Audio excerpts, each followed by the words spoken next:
और कैसी चल रही है पढ़ाई? इससे पिछले वीडियो में हम लोगों ने काइनेमेटिक ग्राफ्स के बारे में बहुत सारी इंपॉर्टेंट चीजों को समझा था।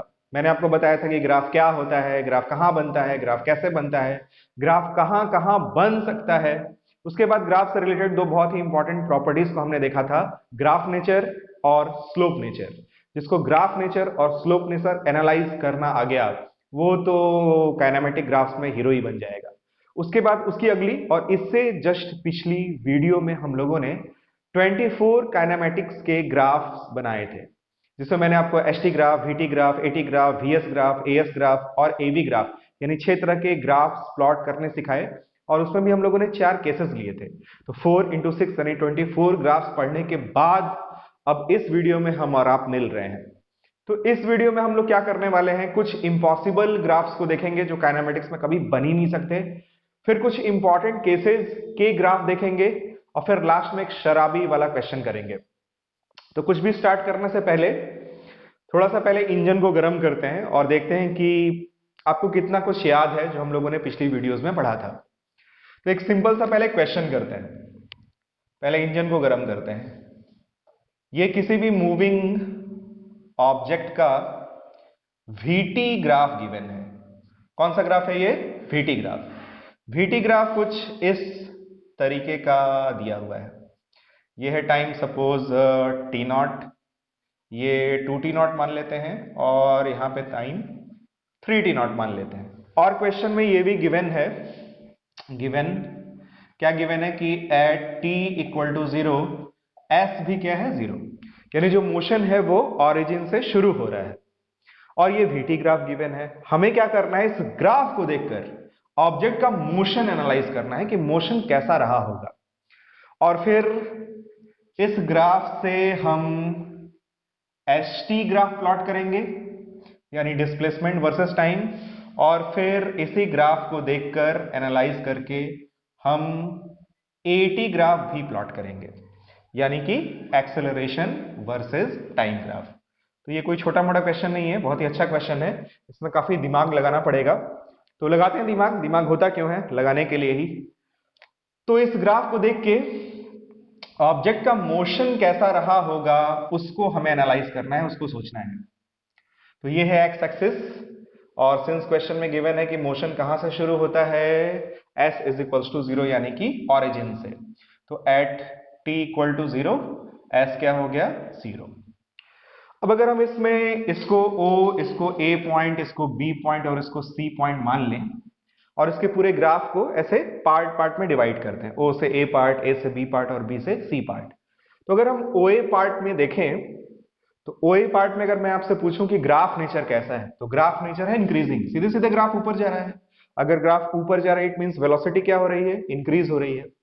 तो अगर वेलोसिटी इसकी इंक्रीज हो रही है इट मींस मोशन कैसा है? मोशन है एक्सेलरेटेड। तो ये O है, मान लेते हैं ये यहां पे पहुंचा, इसकी वेलोसिटी लगातार क्या हो रही है? इंक्रीज हो रही है। मोशन कैसा होगा? Accelerated motion. तो मोशन अगर O से A तक एक्सेलरेटेड है और उसमें भी अगर इसका हम स्लोप देखें तो स्ट्रेट लाइन ग्राफ का स्लोप कैसा होता है? कांस्टेंट। VT ग्राफ का जो स्लोप होगा वो होगा dv बाई dt, और dv बाई dt क्या होता है? एक्सेलरेशन। OA पार्ट का स्लोप कैसा है? Constant. It means OA part में जो लगने वाला एक्सेलरेशन होगा वो भी कांस्टेंट होगा, यानी OA पार्ट में जो एक्सेलरेशन होगा वो कैसा होगा? कांस्टेंट। यानी मोशन कैसा होगा? Uniformly accelerated motion. उसके बाद अगर हम A से B पार्ट को देखें तो A से B पार्ट में ग्राफ नेचर कैसा है? कांस्टेंट, यानी वेलोसिटी जो भी होगी वो अब कांस्टेंट मेंटेन रहेगी। तो A से B पार्ट तक की जर्नी में इसकी जो वेलोसिटी है वो एकदम कांस्टेंट मेंटेन रहेगी। V क्या हो गया? कांस्टेंट। अच्छा, V अगर कांस्टेंट होगा तो एक्सेलरेशन की वैल्यू क्या हो जाएगी? 0। ये यूनिफॉर्मली एक्सेलरेटेड मोशन है और ये यूनिफॉर्म मोशन है। फिर अगर हम B से C की बात करें तो आपसे पूछेंगे अगर B से C वाले भाग में आप ग्राफ नेचर बताओ, तो ग्राफ नेचर कैसा होगा? डिक्रीजिंग, क्योंकि ग्राफ कैसे आ रहा है? नीचे आ रहा है। तो ग्राफ नेचर अगर डिक्रीजिंग है फिर भी ये है तो स्ट्रेट लाइन ही। अगर इसमें भी हम स्लोप की बात करें तो स्लोप कैसा है, कांस्टेंट। वीटी ग्राफ का स्लोप क्या होगा, एक्सेलरेशन। बट यहाँ पे एक्सेलरेशन की जो वैल्यू है वो tan थीटा से अगर आप कैलकुलेट करोगे तो सिंस यहाँ ऑब्ट्यूज एंगल बन रहा है इसलिए जो इसका स्लोप होगा वो नेगेटिव होगा। यानी अब पक्का है इस पे कहीं ब्रेक वगैरह मारा गया होगा, अब इसकी वेलोसिटी लगातार डिक्रीज होगी और डिक्रीज होते होते आप देख सकते हैं सी पॉइंट पर इसकी वेलोसिटी डिक्रीज होते होते क्या हो गई है, 0। तो सी पॉइंट पे आ जाएगा रेस्ट स्टेट में। यहां पे एक्सेलरेशन कैसा होगा, नेगेटिव। बी से सी वाला जो मोशन है वो मोशन कैसा होगा, यूनिफॉर्मली रिटारडेटेड मोशन।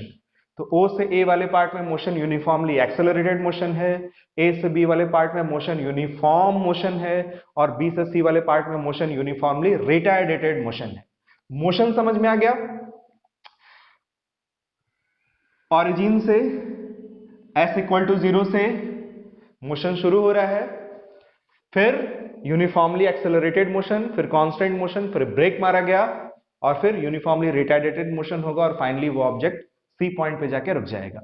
मोशन क्लियर हो गया। अब हम लोग इसका ड्रॉ करने की कोशिश करते हैं। कौन सा graph, ST graph. ST graph में भी पार्ट बाय पार्ट ग्राफ की प्लॉटिंग हमें करनी चाहिए। इसको मान लेते हैं ओ से ए पॉइंट तक की जो टाइम इंटरवल है वो टी नॉट का है, फिर ऐसे यहाँ 2t नॉट और फिर ऐसे यहाँ 3t नॉट की मार्किंग कर लेते हैं।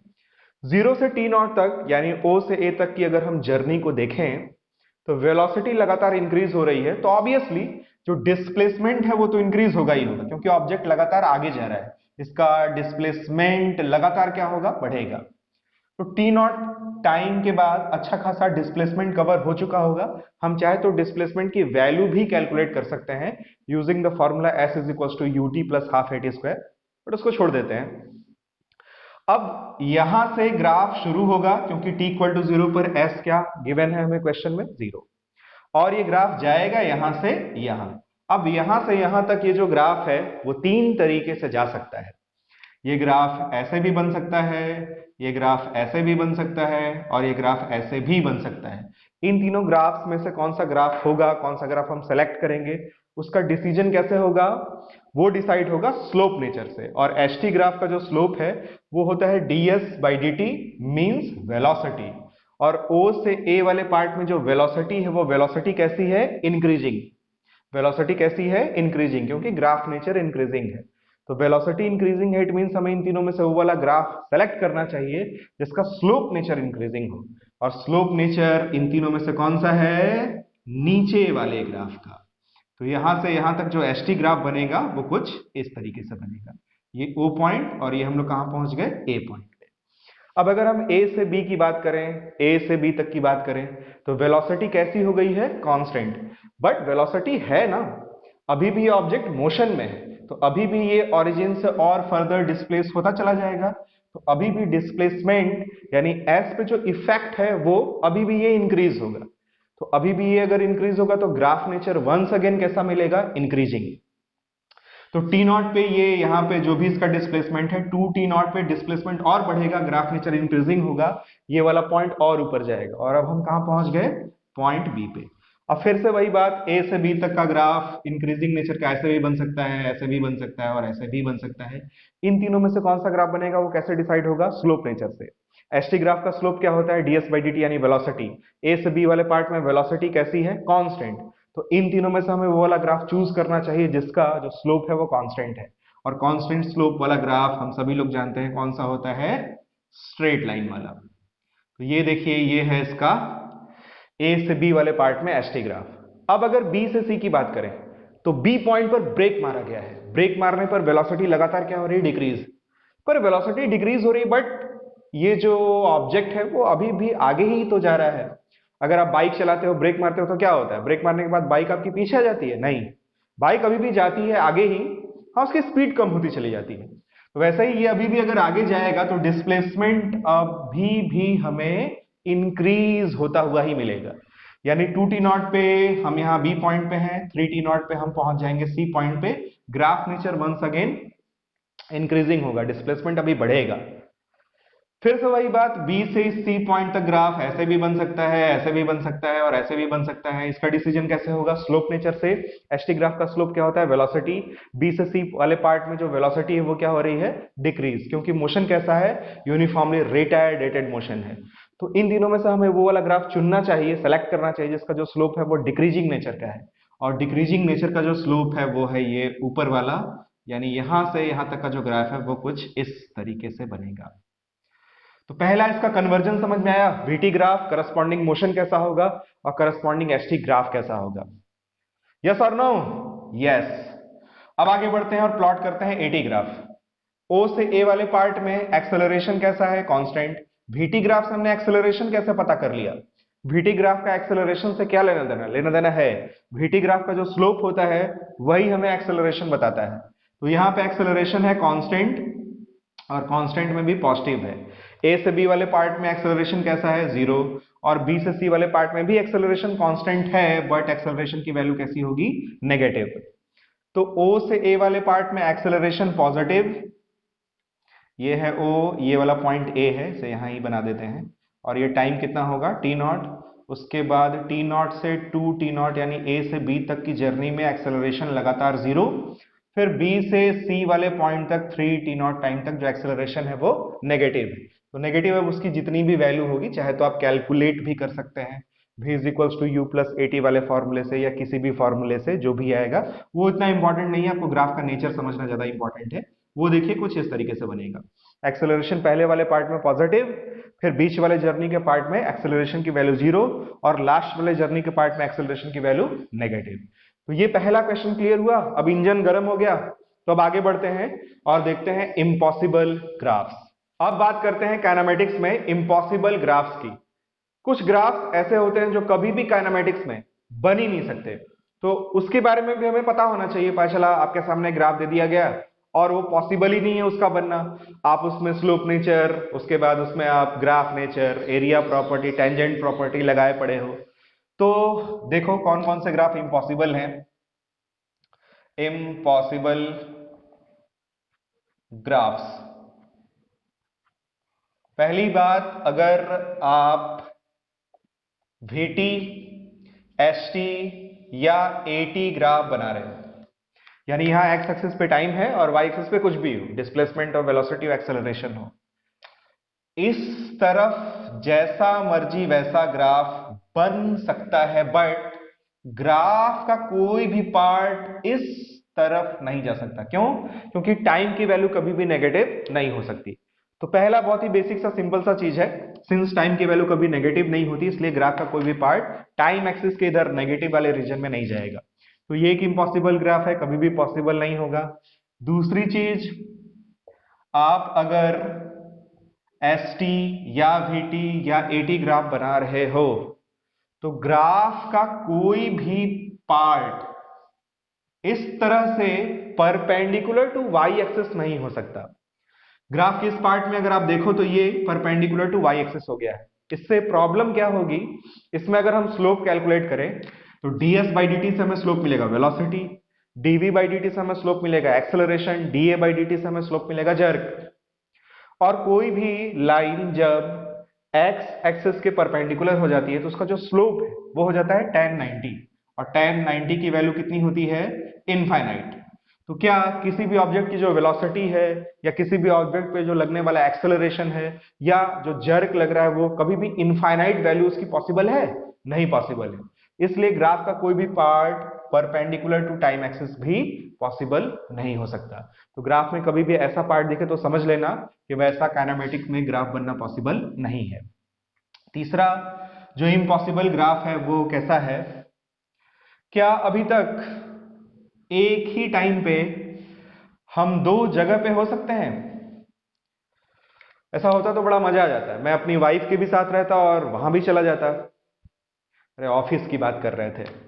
एक टाइम पे दो जगह हम नहीं रह सकते, एक टाइम पे हमारे भीतर दो वेलोसिटी नहीं हो सकती, एक टाइम पे दो दो एक्सेलरेशन, एक टाइम पर दो एक्सेलरेशन नहीं हो सकता। इसलिए कभी भी इस तरह का ग्राफ अगर आपको दिख जाए बना हुआ तो समझ लेना कि वो गड़बड़ ग्राफ है, इम्पॉसिबल ग्राफ है।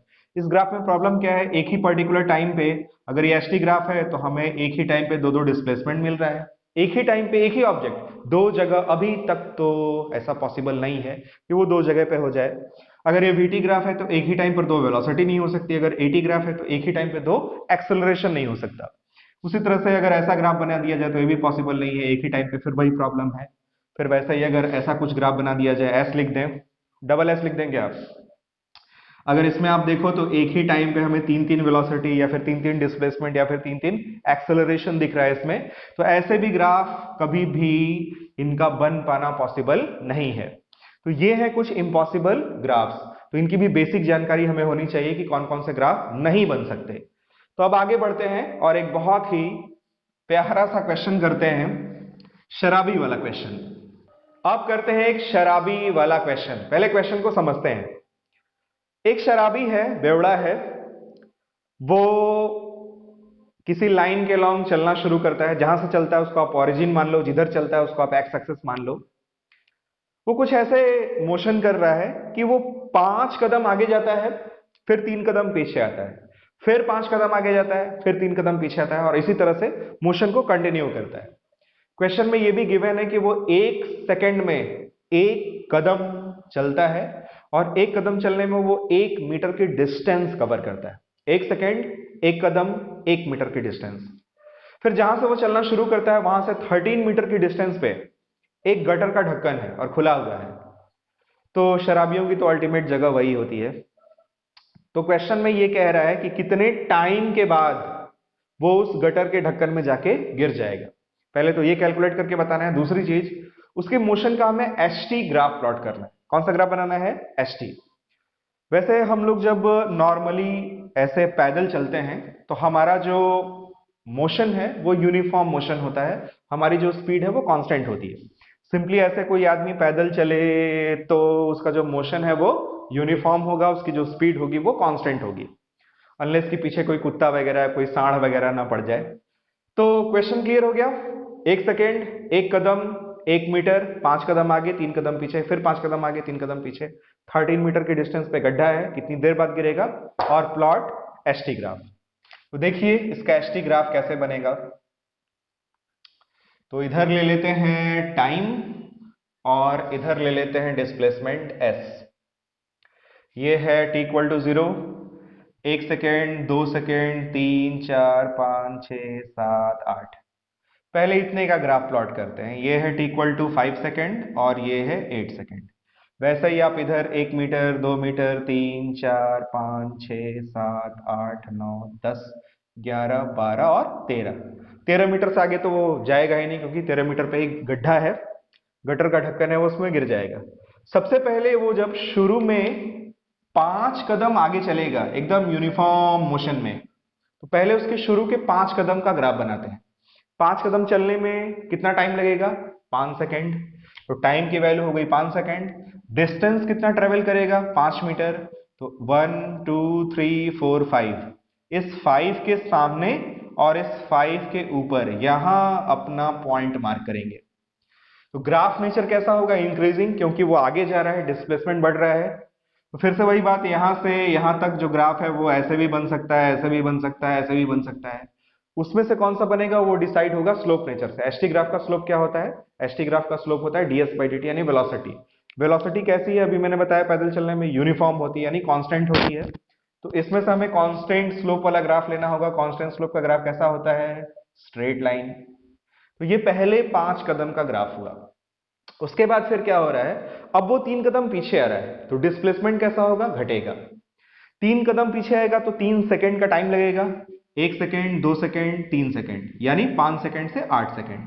और 3 कदम पीछे आएगा तो 3 मीटर का जो डिस्प्लेसमेंट है वो माइनस होगा, और अब वो ओरिजिन से 2 मीटर की इफेक्टिव डिस्टेंस पे होगा।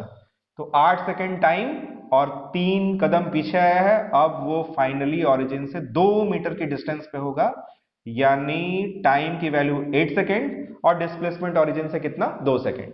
अब देखिए फिर से वही बात, यहां से यहां तक ग्राफ 3 अलग अलग तरीके का बन सकता है। तो वापसी में भी उसकी जो वेलोसिटी है वो कांस्टेंट ही होगी, पैदल ही चल रहा है, तो हमें ग्राफ तो स्ट्रेट लाइन वाला ही बनाना होगा। तो ये देखिए पहले 5 कदम में आगे गया, फिर 3 कदम में आ गया पीछे। अब वो ओरिजिन से जहां से उसने मोशन शुरू किया था वो कितनी डिस्टेंस पे है? 2 मीटर की इफेक्टिव डिस्टेंस पे है। अब फिर से सिंस मोशन ऐसा ही कंटिन्यू हो रहा है, इसलिए दोबारा आपको डीप एनालिसिस करने की जरूरत नहीं है, आपको इसी ग्राफ को रिपीट करना चाहिए। तो ये यहां से 8 से 5 सेकेंड आप और ले लो, 8 और 5 13 सेकेंड, और यहां से 5 कदम में वो 5 मीटर और ट्रेवल करेगा, तो 2 + 5 ये आ जाएगा 7, तो 5 6 7, ये है 7, इसके सामने और इसके ऊपर ऐसे जाएगा सीधे 5 कदम में। समझ आ रहा है आपको? कोई प्रॉब्लम नहीं है। उसके बाद 13 के बाद फिर 3 कदम, यानी 13 और 3 16, यहां पे मार्क कर लेते हैं। फिर ये 3 कदम आएगा पीछे, 3 कदम पीछे आएगा, तो अब अल्टीमेटली वो अभी यहां पे कहां पहुंच गया है, ये पहुंच गया है 7, और 7 - 3 कितना होगा, 4। तो अब ये 4 यानी यहां के सामने और इसके ऊपर, यहां उसकी फाइनल पोजीशन होगी। तो ये हो गया 8 और ये हो गया 16। तो 8 टाइम इंटरवल में जो ग्राफ बन रहा है उसी को चाहे तो आप बार बार ऐसे रिपीट कर सकते हैं, बट अभी हमें ध्यान भी देना है कि वो गड्ढे के पास ना पहुंच जाए। तो फिर आगे बढ़ाते हैं इसको, 16 से 5 सेकेंड का और टाइम ले लेते हैं। 16 और 5 कितना हो गया, 21। उसके बाद अभी ये कहां पहुंच गया है, 4, ये था 2, और 4 मीटर से 5 कदम और आगे चलेगा तो 9 मीटर आगे पहुंच जाएगा। तो 9 मीटर मतलब 4 5 6 7 8 9, इसके सामने लेंगे पॉइंट और 21 के ऊपर लेंगे पॉइंट, इसको यहां से यहां 5 कदम और चलाएंगे। फिर क्या होगा, 21 के बाद 3 सेकेंड और, यानी 24 सेकेंड। 24 सेकेंड में अब ये 3 कदम पीछे आएगा, 3 कदम पीछे आएगा तो ये कहां पहुंच गया है, 4 5 6 7 8 9, ये 9 सेकेंड है। इसमें से 3 मीटर माइनस होगा तो ये आ जाएगा 6 मीटर। अब 6 मीटर के आगे और 24 मीटर के ऊपर ऐसे आप पॉइंट मार्क करोगे, और ये होगा इसका रिटर्न, जो 3 कदम पीछे आ रहा है उसका ग्राफ। अभी भी ये ऑरिजिन से 6 मीटर की ही डिस्टेंस पे है। तो ऐसा करते हैं कि मान लेते हैं जो गड्ढा है वो 11 मीटर की डिस्टेंस पे है। ऐसे तो बहुत लंबा ग्राफ बनेगा और आप देख सकते हैं इसमें कुछ नया नहीं हो रहा है। तो चलिए मान लेते हैं जो गटर का ढक्कन है वो ऑरिजिन से सिर्फ 11 मीटर की डिस्टेंस पे है। तो अब बहुत ही ध्यान से आप देखना, हम लोगों ने इसकी जर्नी को ऑब्जर्व किया, कितनी देर तक की इसकी जर्नी हो गई है, 24 सेकेंड तक। कहां पहुंच गया है ये पहुंच गया है ऑरिजिन से 6 मीटर की डिस्टेंस पे। अब ये जब आगे बढ़ेगा तो एक साथ 5 कदम चलेगा, 5 कदम चलेगा तो 6 + 5 11 मीटर आगे जाएगा, और 11 मीटर पे ही क्या है, हमारा गटर का ढक्कन है। तो अल्टीमेटली 5 कदम जाने के बाद वो उस गटर में गिर जाएगा। तो 24 + 5 कितना होगा, 29, यानी 29 सेकेंड पे ये पहुंचेगा हमारा 9 और 2 11, जहां पे है एक गड्ढा, और यहां से इसका मोशन होगा सीधे 5 कदम आगे और जाके ये इस गड्ढे में गिर जाएगा। आप चाहे तो इसी को और आगे बढ़ा सकते हो, जो मैंने शुरू में बोला था कि 13 मीटर पे है, वो भी आप कैलकुलेट कर सकते हो, उसमें कोई नई चीज नहीं है। आप इससे भी वही चीज समझेंगे, इसमें भी वही कंसेप्ट है। तो थोड़ा सा फिगर को छोटा करने के लिए और इजिली उसको सॉल्व करने के लिए मैंने उसमें थोड़ा सा अल्टरेशन कर लिया है। तो उसे आई होप कोई प्रॉब्लम नहीं है। गड्ढा कहां पे था, जहां से उसने मोशन शुरू किया था उससे 11 मीटर की डिस्टेंस पे कितनी देर बाद गिरेगा, 29 सेकेंड के बाद। और ये है उसका ST ग्राफ। तो कुछ समझ में आया कौन कौन से इंपॉसिबल ग्राफ्स होते हैं, और इस शराबी का जो मोशन है वो किस तरीके का हुआ। जब हम लोग पैदल चलते हैं तो हमारा मोशन यूनिफॉर्म होता है। तो चलिए इस वीडियो में अब यहीं रहने देते हैं, अब मिलेंगे अगली वीडियो में।